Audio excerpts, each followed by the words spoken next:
So what does great customer service look like? In this video, we're going to talk about exactly that. So check this out.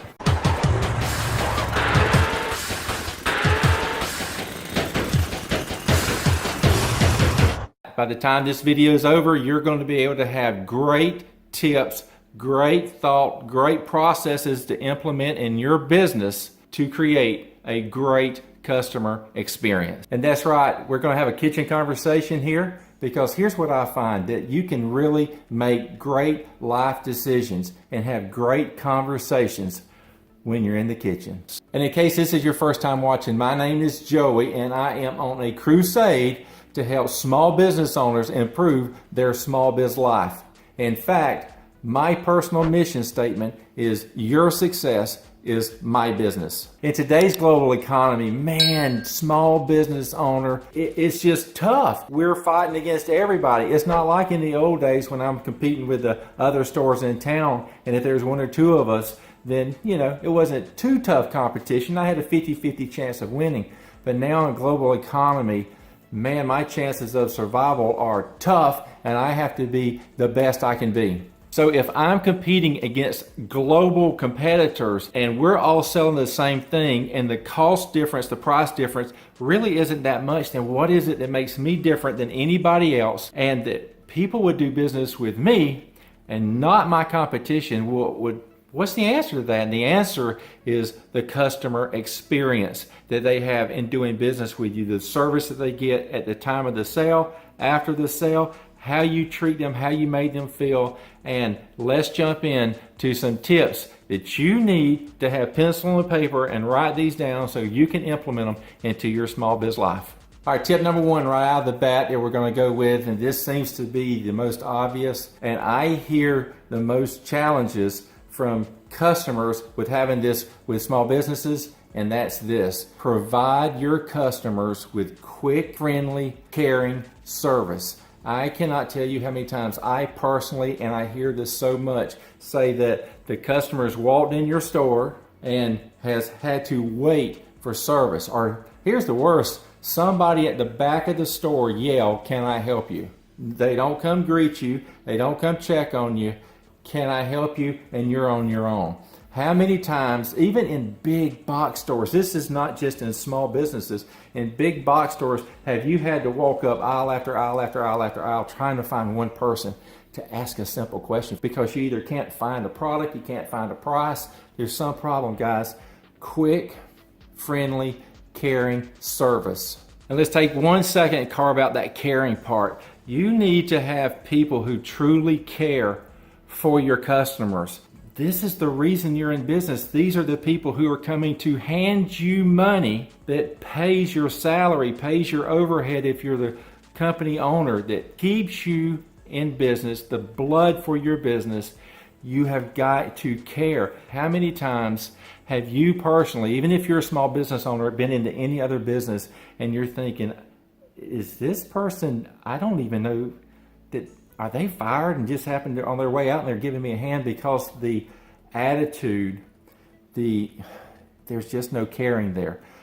Be uniquely better in everything that you do and make caring a big deal. You have to talk about it with your employees. Look, if you're a one-person show, you have to care more than anybody.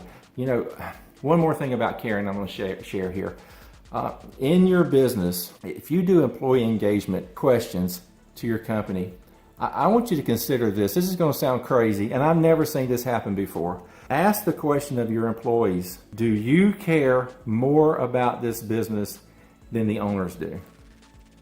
I cannot tell you how many times I have heard people, employees in small businesses, say, it's bad when I care more about this business than the owner cares. You need to make sure that the employees see in you, the small business owner, as the number one caring person at that business, that you set the example of what caring about employees looks like. Tip number two in how to create great customer service for your customers that come see you to do business with you, that you're trying to create a long-term relationship with, is this: be knowledgeable about what you're doing. Years ago in my very first small business that I created my small business because the niche that I was in for the products that I was trying to buy personally, everywhere I went, I personally felt I knew more about the products than the people who were trying to sell me. And that's a bad place to be. It was very frustrating for me. It was a poor customer experience when I asked questions about a product and they didn't know or they weren't even aware that that's a problem. So spend a great amount of time making sure that you and all your employees are the guru about what you do. If you're selling lawnmowers, then you need to know everything about that lawnmower. How to change the filter, how to change the oil, the tire pressure, what the name of the blade is when I wear the blade out and come back and get the next one. Be the most knowledgeable, not the client the most knowledgeable. Look, there's no way. If you sell computers, there's some guy going to come in and be way more knowledgeable about computers than you are. It's just going to happen. But 99% of the people that come into your business should not know more about your product than what you know. Make product knowledge, the service knowledge, your industry knowledge. You be the guru. Brand yourself as the most knowledgeable person, and that will create a great customer experience for everybody that comes into your store. Okay, the next tip for you, this is a really good one here. And this is another one that often you would think seems obvious, but I find challenges out there. So the next tip is this: don't lie. Here's a saying I want you to remember. Anybody can sell, but not everybody can deliver. You be the business that you sell and deliver. A huge complaint that I hear from customers is that I was told one thing and I got something else. That infuriates people. It would infuriate you. If I sold you a toothbrush and it was a water pick, you know, that's not what you bought. Make sure that what you're selling is 100% what you're delivering. Never be seen as bait and switch. Sell, deliver, they meet in the middle, everything matches up. Don't be that business. If your delivery team start telling you that, hey, he was told this, but I did this, you need to immediately start having conversations with your sales team. You might need to participate in those sales as a bystander listener. Don't sell one thing and deliver another. Key to a great customer experience. The next tip in creating a great customer experience that you are going to brand yourself with is listen. Listen to the customer. Understand the why. Why did they come in? What are they in here for? You know, there's an old sales saying that people don't buy drills, they buy holes. So if I'm coming in because I need a hole, I don't need a hammer to make that with. I need a drill. So understand the why. Listen with intent. Ask questions. Customers love to know that you're trying to help them get the perfect solution for what it is they're coming to see you for. Listen carefully. Ask great questions, understand the why, and then you will create a great customer experience that they won't forget. Okay, here's another great tip for you in creating a great customer experience. And many small businesses don't have this, but be mindful that you're not thinking this route. And if you do have this, reconsider. And that's a call tree. I can't think of anything else that makes people that's calling your business more infuriated than having to go through a call tree. And they are so frustrating. And I know that you think this is going to create speed and efficiency and productivity on your side, but you're causing friction to the customer and they're not liking it. Reconsider. Whatever that call tree costs you to implement, you can hire a receptionist or somebody in the office to start answering those phones. Get rid of the call tree. Human interaction. People will love you. I'm going to get off on a little sidetrack here about this call tree stuff. And this is why this is so, I think this is so important, and to kind of prove my point here. I recently did a little Facebook poll, a question, and I asked people what it would mean to them if a small business owner hand wrote them a letter that didn't have anything to do with sales, and send it to you as their customer. The overwhelming majority response to that question was that they would just be flabbergasted, but positively, happily. We are so used to technology anymore that we just put up with the mess. And if you want to be uniquely better, if you want to remove the friction, think creatively and figure out ways to be different than all your competition and be that person that's killing it in customer experience. And that's why you don't have that call tree. Answer the phones. People will appreciate it just like you would floor them with a handwritten thank you note. And that's a tip for you to do too. The next tip for you in creating a great customer experience that keeps people coming back to your business, it kind of goes back to the one right before about somebody's calling your business to get up with you, is FCR, first call resolution. Be able to handle the call, whatever it needs, on the first call. Even now, look, if you have to hand the call off to somebody, don't blind transfer. Don't have the customer have to re-explain, and then that was the wrong department. Now we got to send you back to department number 3. And then I've even had this happen to myself. I wind back up with a second person after I've been through 3 people. Don't do it. Think first call resolution. Figure out at your business how I'm going to handle and I'm going to resolve that call the first time, every time, whether it's a service call or a sales call. I'm going to take care of you. I'm going to remove your friction, and I'm going to help you out efficiently, effectively, with knowledge the very first time. This is so unique. This is something that will stand out in somebody's head that, man, that was a great customer experience. They won't say it exactly like that, but you get my point. First call resolution, knock that out. Okay, we're still building a great customer experience now, and here's the next thing. Don't give excuses. Nobody wants to hear excuses. You don't want to hear them from anybody. Don't give them to anybody. If a customer calls up and they've got a problem, if they've had some dilemma, let's say that they were supposed to get a call back, but the person was supposed to give them a call back has been on vacation for a week. It's real easy. It's an escape for me. I think I'm getting myself out of trouble by saying, oh, I'm so sorry, Bob was on vacation this past week. Let me get that answer for you. But that guy doesn't care who's on vacation or what holidays you've had or what's been going on in your personal life. They care about their personal life. They are counting on you to remove their friction, to provide them a great service, to create a great customer experience for them.